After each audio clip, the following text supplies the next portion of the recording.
Hey ladies and gentlemen, it's Tough Tony back here again with part 2 of my WWE address and things that need to be changed to make the company enjoyable. I left off talking about being made and making stars and being pushed. Actually, that was number 5 on the list and I didn't even know it. But I will continuate on that. I already talked through it in the last video, so I'm not going to bore you all over again, but that's what WWE needs to make. And when you do make these guys, when you do make those franchise stars, guys who are synonymous with the business, when they're not in title pictures, give them something important to do. You know, stop with the whole, Nexus stuff or the shit they have Orton do on a continuous basis that's so beneath them. At least put them in storylines, if there are storylines in wrestling anymore, that'll keep you interested until they get back into the title picture. With all that, they might as well make new rivalries. And speaking of rivalries, that's number 6 on the list. All right, first off, number 6 is rivalries should not be one-sided fights. I think WWE forgot the definition of the word rivalry. The Yankees and the Red Sox are a rivalry. This year in the NHL, the Flyers and the Rangers, that's a rivalry, even though it is pretty much one-sided because I don't think the Flyers have beaten them yet.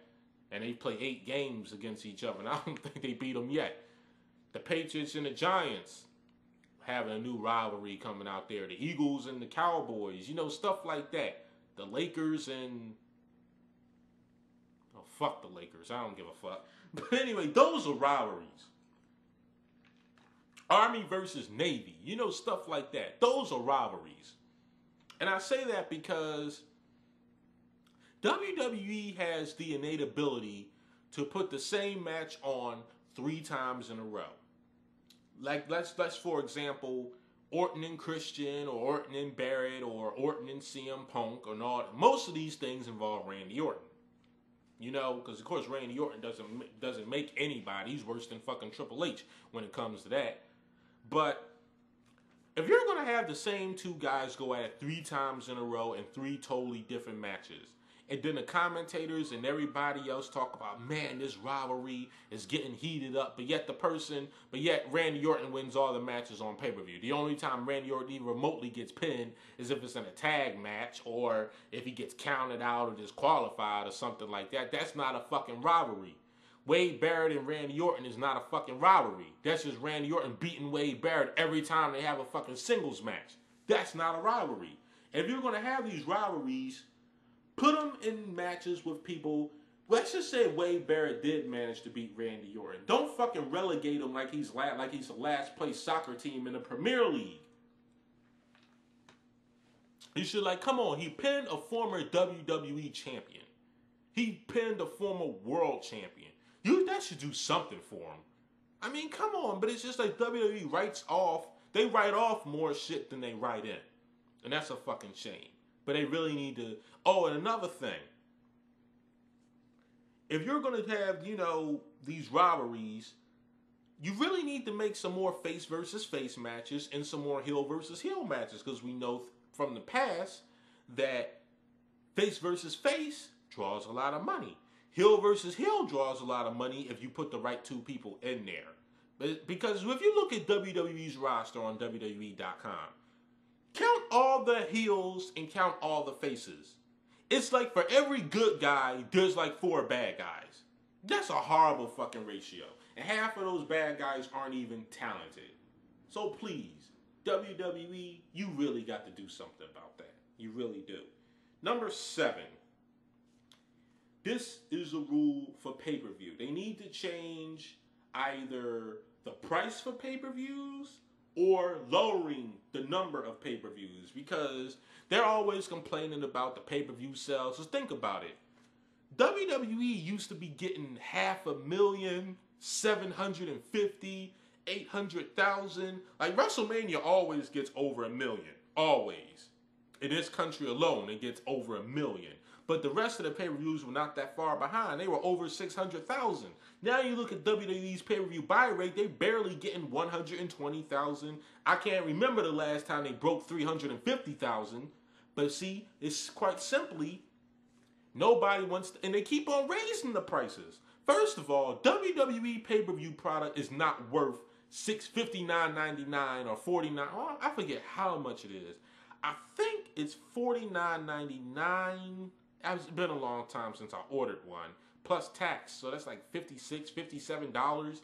WWE's pay-per-view isn't even worth that fucking much. I mean, why the hell would you pay $50 for something you're not even going to enjoy when you can get a Ring of Honor pay-per-view for $14 and you get your money's worth? It may not be glitz and glamour. You may not see the same 5 moves over and over and over again during the match, but you'll be worth. But your $14 is worth it. You know, I can't consciously see myself, even if I was rolling in dough. I couldn't consciously, maybe if I was rolling dough, it probably wouldn't be that much of a problem. But I couldn't consciously see myself spending $56 a month on crap. Especially when it's 12. They'll do better making maybe one every other month or one every 2 months. Instead of making the pay-per-views 12, why not make 7 a year? Like it used to be, or 6 a year, or something like that. Or even 8 a year. I think they do better with 7 or 6 since they find. But see, then that would leave a lot of time in between to have more major title changes on network television, to have better television, because hell, actually that's number 9. Actually, that's point number 8. Better television. WWE needs better television. You have these writers that can barely write a good pay-per-view. They need better television. That's why the ratings fucking suck. Raw and SmackDown used to be excited. Back in the day, if you missed an episode of Monday Night Raw, you was losing your freaking mind. Because you couldn't see it you couldn't TiVo it or anything like that. And the internet was just, getting started. Well, getting really good, I should say. But it's a shame that WWE doesn't make good television. There's like, what the hell? I mean, all the shit you see on television, you see in pay-per-view, it's just not interesting. It's just not interesting television. I'm sure, then like I said, I forget who said, I don't know, I think Dutch Mantel, the old booker for TNA, said, and I quote, the only reason Monday Night Raw gets high ratings, well, not so much now, but the only reason they get high ratings is because the show is so boring that people fall asleep during the show and forget to change the channel. That's basically how it is. But they really need better television to appease the people that don't see. Because see, if you have better television, that's going to make people want to order the pay-per-view and not watch it for free like so many of us do. You're going to want to order that pay-per-view. You're going to want to see what happens. You want to see, the outcome. You want to see the aftermath. So that's most important. The shows leading up and the show after. The most important Raw is the one before WrestleMania and the one after WrestleMania. And I tell you this, the one before WrestleMania is going to suck, and the one after WrestleMania is going to suck. That's just my prediction. And it's probably not even a bold one at that. Number 9. This is one thing that WWE has done in the last 2 years that pisses me off immensely. Stop with the fucking celebrities. Outside of WrestleMania, they should not be a single fucking soul outside of the wrestling business that should be in the WWE. Stop with the fucking guest host. I know TNA got Brandon Jacobs from the Giants down there doing whatever the fuck he's doing. But besides, if the Patriots would have won the Super Bowl, it would have been, Aaron Hernandez? Probably not, because they already got a Hernandez on the roster that doesn't fucking produce. Actually, they need to switch places because Aaron Hernandez, that motherfucker can produce. Instead of Hernandez that can't even fucking wrestle. But outside of WrestleMania, there shouldn't be no celebrities. You don't need to hype these people up enough. Plus, it's not doing anything for your ratings anyway. And stop having them on Raw, plugging movies, plugging albums. Stop with the musical guests. When CeeLo was at SummerSlam doing his thing, I almost fucking vomited it because, come on. Well, we know how I feel about American music. You know how I feel about, American mainstream music. And if you don't know, you can watch my rant on Chris Brown and Rihanna, because I'll leave that link right here for you if you have not seen that video yet. Number 10. WWE's need to stop bringing back these old guys from the Attitude Era. WWE shows its desperation, and this really, really, really fucking shows. WWE is so desperate for a pay-per-view buy rate that they've hyped up this match with Cena and The Rock, and it probably won't even live up to anyone's expectations because it's not going to be a 5-star match. I maybe get a 4.5 or 4.2, but it's not going to be a 5-star match. It's actually, as a matter of fact, I probably would go on the limb. I probably go out on a limb and say this match is not even going to be memorable. It's going to be the type of match that you're going to be cool watching it, but in a week or so, you're going to forget about it. It's not going to be implanted in your mind like the first time The Rock wrestled Hulk Hogan, which was the best match I've seen Hulk Hogan in like half a decade, because in WCW he sure as hell didn't wrestle any good matches. In WWE, that was the only fucking good match he wrestled. So, and that was after WrestleMania 6. That was the only good match in WWE he wrestled since WrestleMania 6. That's a long fucking time, Hulkster. Real long. But everyone goes to that whenever they work somewhere. Like I would be really fucking upset. Like, how the hell we bust our asses for this company all the time? You don't promote us. You don't push us. We're just filler for the same 3 guys that can't put in any butts in a fucking seat, and everyone chants boos them out of the fucking building every time they come on television. And yet you bring The Rock back, who hasn't wrestled and worked there for 7 years just for a pay-per-view buy, when you could have a talent like, not as much Dolph Ziggler, but you can get somebody over. You can make that new franchise star. But then you want to appease all those fucking marks who they've been promoting the product for since 2007. Why the fuck do we even watch? That's my thing. Why? I sure as hell don't. What's your excuse? What's your excuse?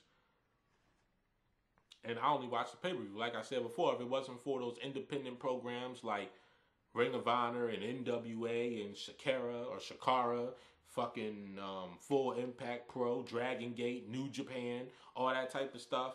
Because I get the New Japan DVDs, don't get me wrong, even though I can't really understand a fucking word they're saying, but I just see it for the wrestling. I wouldn't be a wrestling fan, because leave me with TNA and WWE for the rest of my life. Nah. I would have rejected wrestling a long fucking time ago. A long time ago.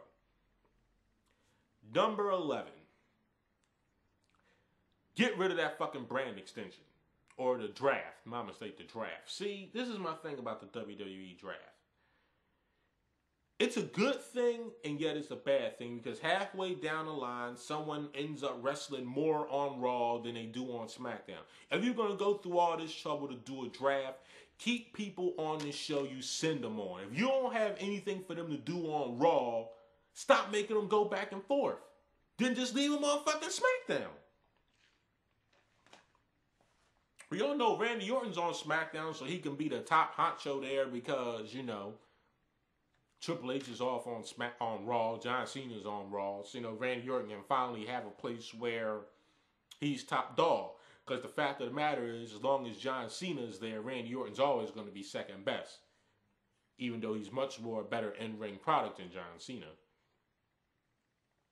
Number 12. What they need to do is make the world title, not all title, they don't need to do all the title belts, but make the world championship belts, the WWE title and the World Heavyweight Championship, interpromotional. Because that'll really help with ratings, because you will have different rivalries. You won't have the same 3 people wrestling 3 times at a row at a pay-per-view with the same person winning over and over again, or the second time the second person wins, and they need to get rid of that shit. I think it'd be pretty good, because you, like I said, you can see different people wrestling at different times, so you won't get bored with it. Or it would be much better if they just get rid of 2 belts anyway, because I get tired of the fact that you have all these people, you know, when they combine the titles. I don't combine the titles. I don't think that, you know, Randy Orton may be a 9-time or 10-time world champion, but I divide it. He's a 6-time WWE, he's a 3-time world champion and a 6-time WWE champion. You know, that's how I put it. I really don't add it up, because it really puts them up and up there. I mean, they're already with those reigns, even though, you know, it's pretty much fucking meaningless. They're outdoing some of the legends of this business. That's why I like to divide them. But for all that, make the championship belt just one belt again. TNA has one belt, but they also have one show. Ring of Honor has one belt. Actually, every wrestling company has one belt, except for that one company that has a World Heavyweight Championship and a Heavyweight Championship. I forget which company that is, but that's what they really need to do with those world titles. Number 13. WWE really needs better commentary. No, really, not really. They just need to fire Michael Cole. They really do. Michael Cole is the worst commentator. Well, you got Tony Schiavone and Mike Tenay and all those, and Taz, you know, so they really need to fire him because the commentary in WWE is just fucking appalling. There's no hype guy anymore. Since they always want to treat JR like shit after all his man hours and resources he put into that company just for John Laurinaitis to fucking throw everything to the wayside. They need a better commentary team. I'd rather them just have Booker T and Jerry the King Lawler there. That'd be so much better. And Jerry the King Lawler can be like the heelish commentator and Booker T can be the face commentator, just like before. They really need to. Also, more importantly, which is probably never going to happen in WWE, point number 14. WWE needs to promote wrestling more. Because that whole little thing that they call them doing entertainment is not working. Their product is not entertaining. It's entertaining to people with very, very very, very small developed minds. No one who really gives half a shit. The fans that actually give more shit about wrestling than y'all guys do, they're not going to watch your show. Or they're going to watch your show for free but never put their own money into it. Like, you figure I should be gung-ho to go see Monday Night Raw tonight. And I have the money to go. I have the money to go get a ticket, but I'm fucking not going to. Why? Why? Well, I'm going to see the same old CM Punk embarrassing John Laurinaitis.